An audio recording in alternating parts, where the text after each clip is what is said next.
Chapter 28. Comradery.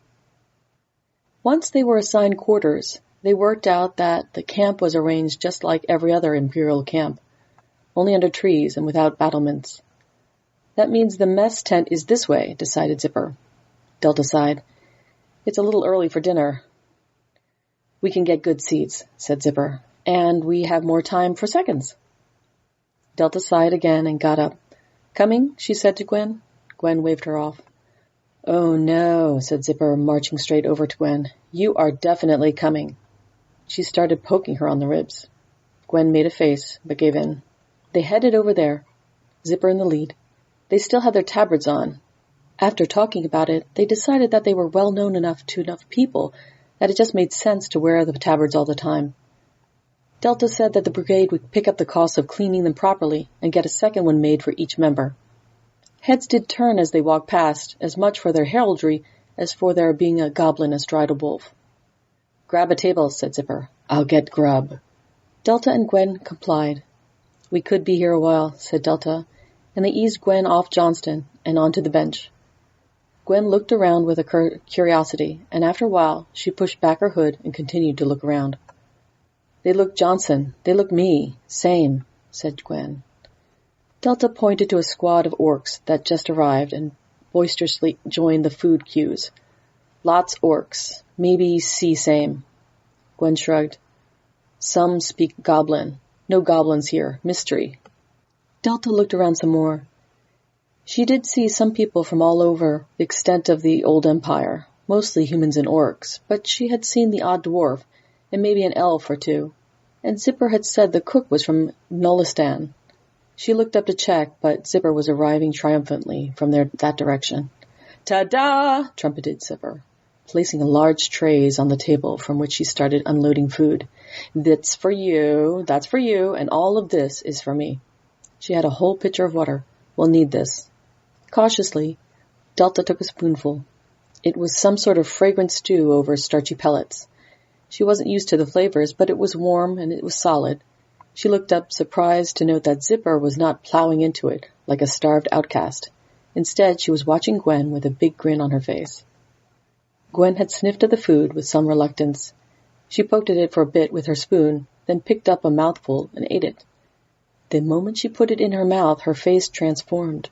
Her eyes lit up with delight, and she gave the first real smile Delta had ever seen on her. Good, huh? Said Zipper.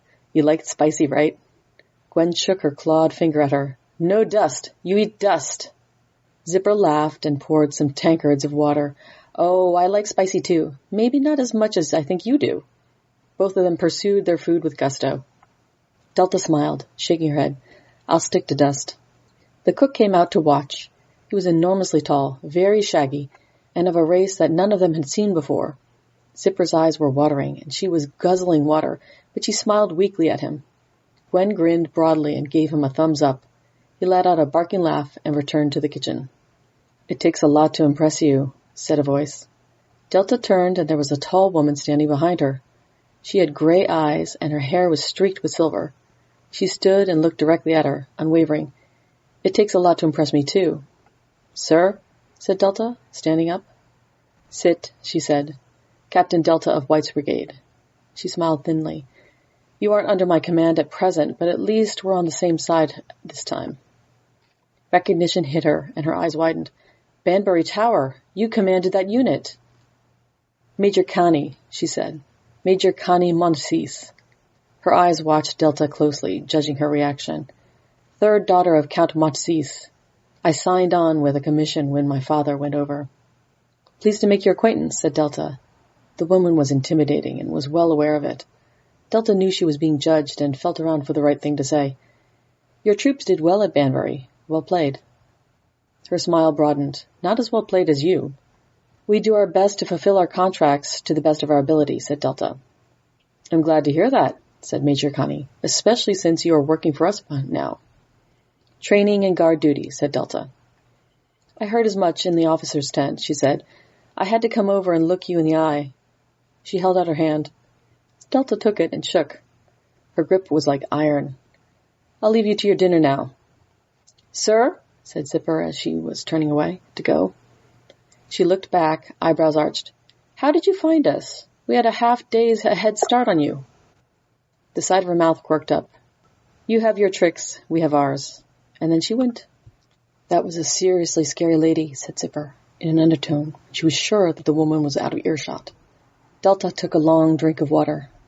Yes, she said simply. I guess that's the downside of building up a reputation and wearing these tabards.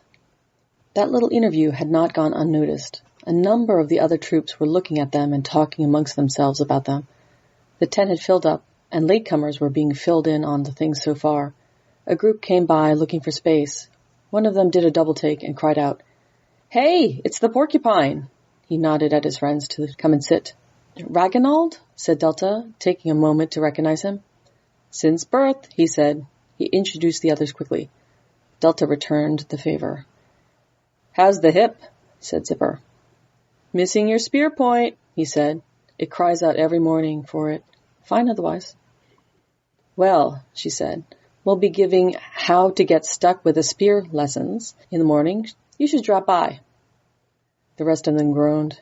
We're already scheduled to. I had no idea it would be you two. He looked over at Gwen. 3? She's cavalry, said Delta. He gave a mock impressed look and raised his tankard. Moving up. Congratulations. There was a general murmur and commotion. Cook came through with 2 sizzling plates, and he dropped them challengingly in front of Zipper and Gwen. He then stood with 2 enormous fists on his hips, watching them. Zipper swallowed heavily and took a large drink of water. She then rubbed her hands together and picked up her spoon. With a sly look, she said, in Goblin, Me fast. You fast? Gwen struck the table with her fist. Me fast. You not fast. The cook howled with laughter as the 2 sat at it. Troops crowded around and began chanting their names. Delta was pretty sure bets were being made, given the surreptitious looks some people were giving, trying to spot any officers that might be around. Zipper was behind right from the start. She cried out at the first bite and had to stop to guzzle water every few spoonfuls. Her cadre of supporters cheered her on anyway and kept her tankard full. One even procured one of their magical canteens, and she offered him her first child in thanks for the ice-cold water. Gwen stopped halfway through, though, being far ahead, and tried to converse with the cook. He didn't speak Goblin, but between the common words they had in the Imperial language and some other language they both knew a little of, she conveyed her shame to him that she was eating such excellent food so quickly. She lapsed fully into Goblin and was clearly waxing poetic about the quality and how everything else she had been tasting was terrible, with great theater, pretending not to notice that Zipper was using this to try to catch up to her. She eventually wound down and got back to the food. Zipper had pulled ahead by this time, but found the going difficult, tears streaming down her face.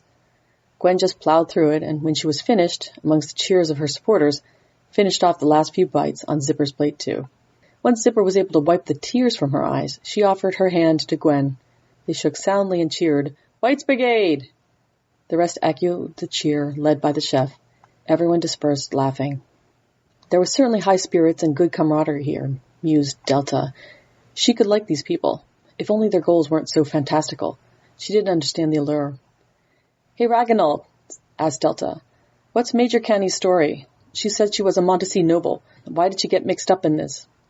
Minor noble, corrected Ragnald.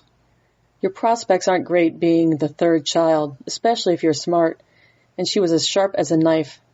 Not one to marry off to someone who isn't her better. I guess I can see that, said Delta.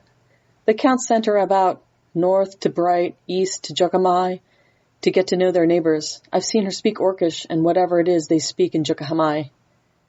She probably did a grand tour of Romatu as well, he shrugged. I think she had met the general there. He impressed her. So when he marched over the border, she persuaded her dad to welcome him and with open arms, then signed up herself, probably a better future than she might have otherwise had. Delta nodded, still a bit skeptical. What unit does she command? Ragnald waved his hand about. Oh, they change all the time. That's one of their policies. Plus, things are very fluid. We got a few new people coming in all the time. He nodded at another table of boisterous women with copper-colored skin and dark, horizontal bars painted across their eyes. I heard some Amazon mercenaries joined, said Delta. They got promised a prime position in our next battle, said Ragnald. I'm more than happy to see the spot. When is the next battle? Asked Delta. Ragnald grinned. I am not at liberty to say, he said very formally. Delta shrugged. I'm just curious. We only signed up for training and guard duty. Mm-hmm, said Ragnald. We'll see how that goes.